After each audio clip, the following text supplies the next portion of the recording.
Indore press club में आयोजित आज हिंदी गौरव अलंकार समारोह में वरिष्ठ पत्रकार एवं विचारक श्री कृष्ण कुमार अनुष्ठान एवं वरिष्ठ कथाकार लेखक डॉक्टर कृष्ण अग्निहोत्री को मातृभाषा उन्नयन संस्थान की ओर से हिंदी गौरव अलंकार से सम्मानित किया गया। कार्यक्रम के मुख्य अतिथि मध्य प्रदेश सरकार के कैबिनेट मंत्री तुलसी सिलावट, वरिष्ठ पत्रकार डॉक्टर वेद प्रताप वैदिक एवं प्रेस क्लब अध्यक्ष अरविंद तिवारी थे। अतिथि स्वागत श्रीमती शिखा जैन, डॉक्टर नीना जोशी, अदिति सी भदौरिया, नीतीश गुप्ता, शीतल राय, अरविंद जोशी, नीतीश उपाध्याय, रोहित त्रिवेदी, रितु गुप्ता, जलज व्यास व डॉक्टर अर्पण जे अविचल ने किया।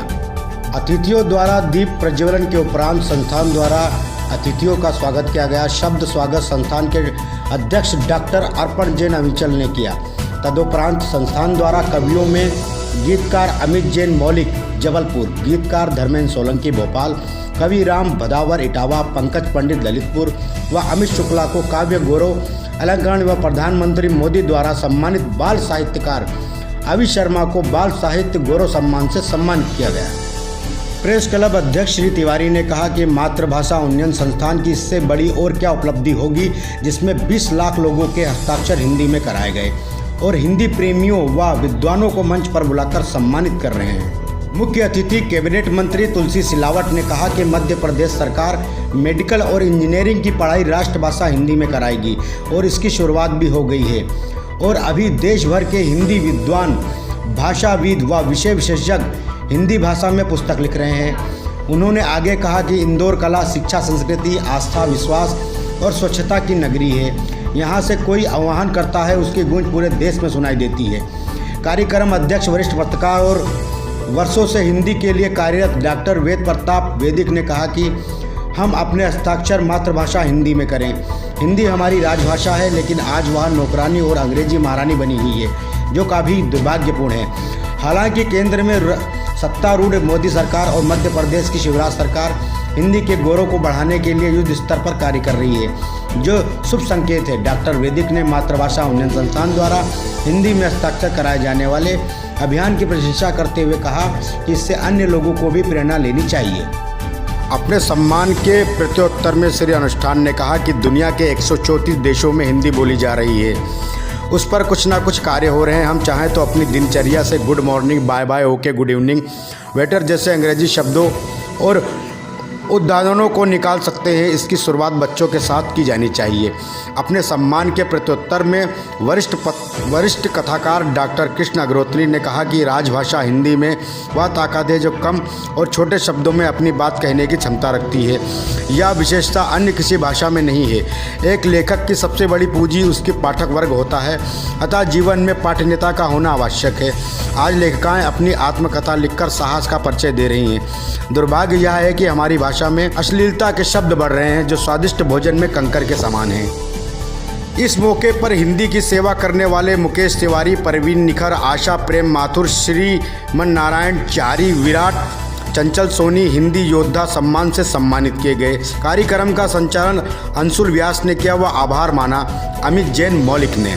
कार्यक्रम में अदिति सी भदौरिया, रितु उपाध्याय, शीतल राय, रितु साहू, गौरव साक्षी, प्रेस क्लब उपाध्यक्ष प्रदीप जोशी, कोषाध्यक्ष संजय त्रिपाठी, प्रवीण जोशी, लक्ष्मीकांत पंडित, राजेंद्र कोपर गांवकर, जलज व्यास, विदिनेश दवे, नीतीश उपाध्याय, शिखा जैन सहित बड़ी संख्या में साहित्यकार, पत्रकार व गणमान्य नागरिक उपस्थित रहे। आज इस कक्ष पे बैठे हुए, मंच पर बैठे हुए बुद्धिजीवियों, मान्य लोगों के साथ कक्ष पे बैठे हुए बुद्धिजीवियों को नमन करती हूँ। और मैं आपको कुछ सिर्फ भाषण नहीं देना चाहती, थोड़ा सा ये बताना चाहती हूँ कि हिंदी के प्रति जागरूकता बहुत देर से शुरू हुई। हम लोग पहले भी राष्ट्रभाषा हिंदी साहित्य समिति के अध्यक्ष रही हूँ, मैं भी रही हूँ खंडवा में। लेकिन क्या हुआ कि हमें केंद्र ने कुछ लोगों को भाषा के प्रचार के लिए भेजा, तो मैं उस्मानिया कॉलेज में पहुंची हैदराबाद में जब, तो वहां पर किसी ने खड़े होकर कहा, मुझे एक प्रोफेसर ने, कि क्या हिंदी की बात लगा रखी है आपने, आप लोग यूपी के लोग ही लोटेधारी और जनेऊधारी ही हिंदी जानते हैं, हम नहीं जानते हैं, तो कोई मतलब नहीं। तो मैं दंग रह गई। मैंने कहा भाई मैं हिंदी का प्रचार थोड़ी कर रही हूँ, हिंदी अच्छी भाषा है और मैं तो मध्य प्रदेश की रहने वाली हूँ और राजस्थान में पैदा हुई हूँ, तो मुझे तो कोई लेना देना नहीं इस बात से। तो वो चुप हो गए। इसी प्रकार से हिंदी एक ऐसी भाषा है जो सरल होते हुए भी छोटे छोटे शब्दों में अपनी बात कह सकती है। जैसे मैं आपको उदाहरण रूप में कहती हूँ कि मुझे मेरे एक कुंभन जी ने मुझे कहा कि आप आइएगा अवश्य। 2 शब्दों में उन्होंने मुझे जिस कायदा से अनुरोध किया उसके बाद मैं यहाँ आई हूँ और मुझे बड़ी खुशी है कि उन्होंने मेरा नाम प्रस्तावित किया। इसके अतिरिक्त दूसरी बात यह है कि मुझे देवपुत्र में जब मुझे कोई काम नहीं मिल रहा था, यहाँ पर सब लोग कह रहे थे अरे खानबाकी हो और लेखक हो, आपको क्या काम दे, ऐसा काम दे। उस समय ताम्रकर जी हमारे एक मित्र थे, उन्होंने कहा कि कृष्णा जी को काम जरूर मिलना चाहिए। तो उन्होंने अस्थाना साहब से कहा और अस्थाना साहब ने मुझे बुला के कहा स्वागत है। 2 शब्द, केवल 2 शब्द स्वागत है। और इसके पश्चात एक बार मेरे भाई की डेथ हो गई और मैं घर में बैठी रो रही थी। उस समय विकास दबे आए वहां पर, बहुत तेजी से आए। तो मैंने कहा ये क्या हो रहा है, इतनी तेजी से क्यों आ रहा है? तो मेरे पास आके उन्होंने कंधे पे हाथ रख के कहा हम है ना 3 शब्दों में और 2 शब्दों में अपनी बात कहना, ये हिंदी को ही गौरव प्राप्त है और भाषाओं को नहीं होता है। आपको बताती हूँ मैं कि क्या हुआ। इसके पश्चात जब हम हिंदी में लिखने और पढ़ने लगे तो हमारे कुछ मित्रों ने हमसे कहा कि कृष्णा जी आप तो कैसा लिख रही हैं, कैसा क्या कर रही हैं, आपने कथा लिख दी आपने और ये करा ना वो करा, लेकिन आपका कथा लिखना इतना सरल नहीं है। अभी वैदिक जी ने मुझसे वही बात कही, तो उनसे कोई सरल नहीं है, लेकिन मैंने प्रयत्न किया और प्रयत्न से पठनीयता से लेखक को पहचाना जा सकता है। आपने अगर हमें पढ़ा नहीं तो आप हमें पहचानेंगे कहते कि हमने क्या लिखा और क्यों लिखा। खाली हमें अगर एक तस्मा पहना दिया गया वो हमारी गौरवता नहीं है, लेकिन हमारे पास एक पाठक है हिंदी का जो कि पढ़ता भी है और कहानियों पे अपनी मतलब प्रक्रिया भी देता। अभी हाल ही में मेरी एक कहानी छपी अपरिचित, तो मैंने चाहती तो मैं अपरिचित की बजाय और कुछ नाम दे सकती थी, लेकिन मैंने अपरिचित कहा तो मुझे हरियाणा से पत्र मिले और हरियाणा से मुझे लोगों ने फोन करके कहा कि आपने कहानी बहुत अच्छी लिखी। ये हमारी कमाई है और आप सबसे यही अनुरोध है कि कृपया पठनीयता बनाइए। लेखक का यही सबसे बड़ा काम है कि उसको पठनीयता बनाए, क्योंकि बड़े बड़े लोग तो हम लोगों को क्या पढ़ेंगे बताइए आप ही। लेकिन अगर आपकी नई पीढ़ी, जो कि नई पीढ़ी है उस समय भाषा के रूप में बिल्कुल बेकाम हो रही है, तो छोटी सी बात को भी बड़ा बना के कहती है। और इसके अलावा भाषा में और जीवन में और कहानी और उपन्यासों में जो गैर मुल्क और जो अश्लीलता का प्रभाव हो रहा है वो होना हमारे लिए खतरा दिखाई दे रहा है हिंदी भाषा को।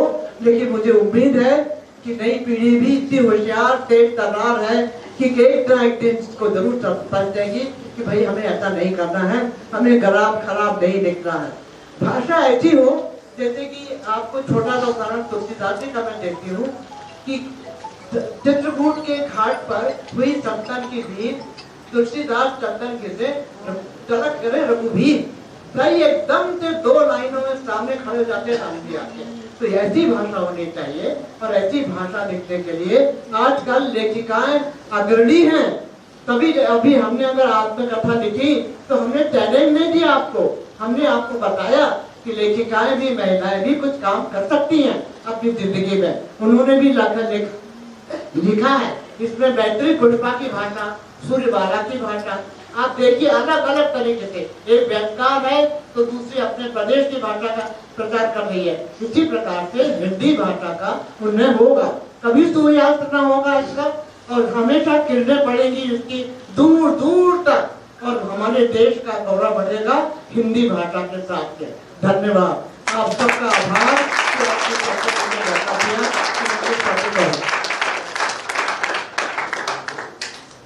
कि मंच पर विराजमान बहन कृष्णा जी और आस्थाना जी भी, कृष्णा जी, कृष्ण कुमार जी आस्था, दोनों भगवान कृष्ण हमारे सामने बैठे।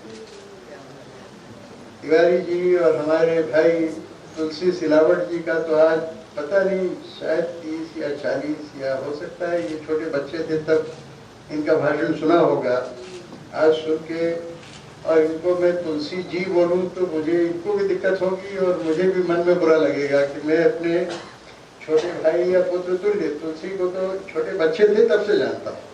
मुझे इतनी खुशी हुई है आज सबको सुन के, और ये भाई जो अर्पण है और शिखा है, ये तो कमाल कर रहे हैं दोनों, अद्भुत।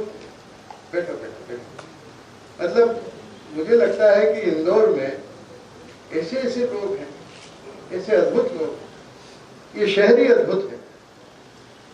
यहाँ मेरा पूरा बचपन बीता, और अब से 65 साल पहले मैं जेल में गया, हिंदी आंदोलन। मेरी उम्र 12-13 साल थी। यहाँ से सत्याग्रह करने दिल्ली गया, फिर करनाल में जाके सत्याग्रह किया और पटियाला जेल में रहे। और उस जेल में कई मंत्री, कई साधु सन्यासी, उनमें से अभी 2-4 लोग जीवित हैं, 90-90 साल के हैं, तो उनका आशीर्वाद मुझे मिलता रहता है। लेकिन हिंदी के लिए इस समय मध्य प्रदेश की सरकार जो जबरदस्त काम कर रही है, हमें गर्व है कि देश की कोई सरकार नहीं कर। और मुझे बड़ी खुशी है कि तुलसी जी ने उसका जिक्र कर दिया, और तुलसी सिलावट हमारा गौरव है। इस बच्चे ने, अभी मैंने तुलसी जी से पूछा, मैंने कहा तुलसी ये बताओ, जब तुमने मिलावटखोरों को पकड़ा था तब तुम कौन से मंत्रालय में थे? तुलसी ने कहा कि भाई साहब मैं स्वास्थ्य मंत्रालय में था, है ना? है? क्या गजब का काम किया। मैंने दिल्ली में बैठ के लेख लिखा, मुझे शिवराज जी का भी फोन आया, कमलनाथ जी का भी फोन आया, मध्य प्रदेश के कई मंत्रियों ने, मुख्यमंत्रियों ने, पूर्व मुख्यमंत्री, आपके मुख्यमंत्री, सब ने मुझे फोन किया। यह राज्यपाल कौन थे? वो हमारे टंडन जी ने फोन किया मुझे, और टंडन जी ने बुलाया बल्कि भोपाल। वो भी मेरे मित्र है पुराने, अटल जी से उनकी मित्रता थी, मेरे मित्र थे। यानी कैसा गजब का काम तुलसी जी ने किया। तुलसी ने पकड़ लिया उनको मिलावटखोरों और